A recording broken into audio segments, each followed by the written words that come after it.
Ka filluar zyrtarisht Europiani U17-s që zhvillohet në Shqipëri, për herë të parë në vendin tonë, në një grup me Gjermaninë, Francën dhe Portugalinë. Shqipëria U17 luan për herë të parë në një finale turneut të Europianit, duke u përballur me më të fortit në Europë. Ndeshja e parë nuk shkoi as pak siç pritej, pasi humbu me shifrat 0-4 ndaj Portugalisë. Në fakt, përtej shifrave, ajo që lë një shije jo të mirë ishte mënyra e lojës, në një stadium të mbushur dhe siç vetë portugezët u shprehen se luanin për herë të parë në jetën e tyre, në një stadium të tillë me kaq shumë tifoz, Shqipëria nuk prodhoi dot futboll.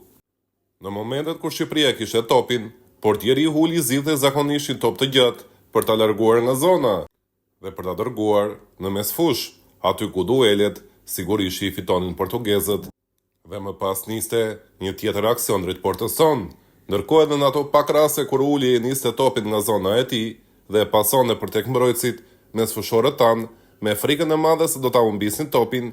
nuk afroheshin për ta kontrolluar atë, por detyronin mbrojtësit tanë që të lëshonin një tjetër top të gjatë, duke humbur çdo mundësi të mbajtjes së topit dhe duke i lënë territorin kundërshtarit. Të shkëlqyesh në një ndeshje të tillë për Shqipërinë është e pamundur, por këtë e bëri një talent i yni, Alen Vukaj, 17 vjeçari, është pjesë e Interit U17 dhe luan në të gjitha rolet e sulmit, por më i preferuari është ai i sulmuesit të krahut të majt. Statistikat e tij janë shumë të mira, teksa në 19 ndeshjet e kampionatit me të rinjtë e Interit ka shënuar 6 gola dhe ka dhënë 2 asist. Vukaj ishte fantastik në driblimet 1-1, shpesh duke marrë përpara në driblim edhe 2 apo 3 lojtarë të Portugalisë, po të njëjtët lojtarë që me të tjerët ishin superior dhe që na mundun në shifrat 0-4. I po të njëjtit mendimi ishte edhe gazetari i njohur në Portugali, Alexandre Carvalho. Ky i fundit ka bërë një postim në Twitter pas ndeshjes Shqipëri U17, Portugali U17 e përfunduar në shifrat 0-4 dhe tha: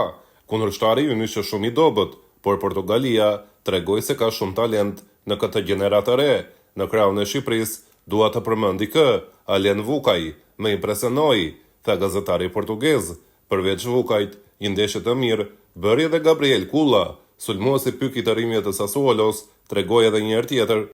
se është niveli i lartë për këtë grup mosh, edhe kundër portugezëve. Megjithatë, në Air Albania, ndryshe nga Vukaj që kishte mundësinë të shfaqte aftësitë e tij në driblim, në ato pak prekje topi, Kulla ishte i detyruar më shumë të luante në mesfush dhe në mbrojtje, sesa në zonën kundërshtare.